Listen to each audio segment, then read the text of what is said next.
আসলে জীবনের একটা অভিজ্ঞতা ভাগাভাগি করার জন্য মূলত আসলাম। বেশ কয়েকদিন বা বহুদিন থেকে আসলে এভাবে আসা হয় না। তো যাই হোক, মূল প্রসঙ্গে আসি।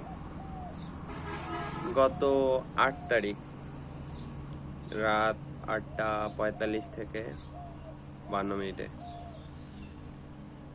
আমার একটা ব্যাগ হারাই যায়, ঠিক আছে? তো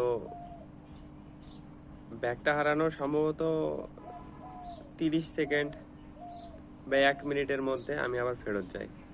কিন্তু সমস্যাটা ছিল কি জানেন, হঠাৎ করে ঘুম থেকে উঠে আবার রাস্তায় উঠছিলাম।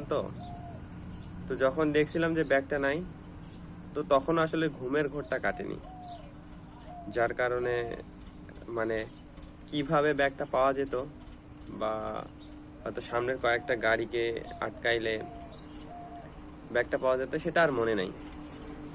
কিন্তু সেটাও বিষয় না, আমার ভুল ছিল।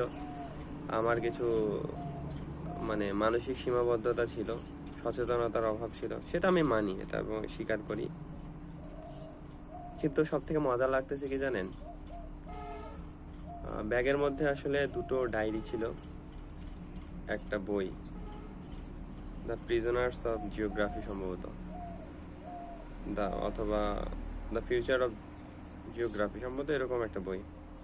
নামটা এই সময় মনে নেই আর কি। একটা চার্জার, একটা হেডফোন, কম্বল, একটা টর্চ লাইট।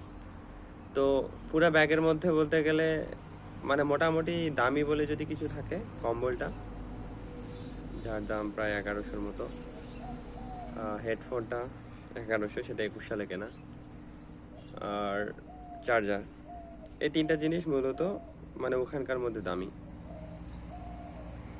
কিন্তু সর্বশেষ যা দাঁড়াইলো, কালকে মাইকিং করার পরেও আসলে পাওয়া গেল না, এখন পর্যন্ত পাওয়া যায়নি।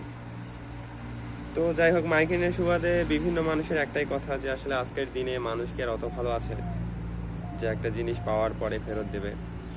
এরকম বহু মানুষকে শুনলাম। কিন্তু আমার সব থেকে মজা লাগতেছে কি জানেন, যতগুলো মানুষের সাথে দেখা হলো, কথা হলো, সবাই ভালো, শুধু যে ব্যাগটা পাইছে সেই খারাপ। কি বুঝলেন? অদ্ভুত না? আসলে যারা বলেছে সবাই না, কিন্তু আমার কেন জানি মনে হয় প্রেক্ষাপট যদি এরকম হয়, তবে যারা কথাগুলো বলে না যে আজকের দিনে আসলে মানুষ আর ওই রকম নাই যে একটা জিনিস পাওয়ার পরে ফেরত দেবে, আসলে তারাও হয়তো কোনো না কোনোভাবে মূল্যবান কিছু পেলে ফেরত দেবে না। এটা আমার মনে হয় আর কি। বিষয়টা আমার একটু হাস্যকরই লাগে।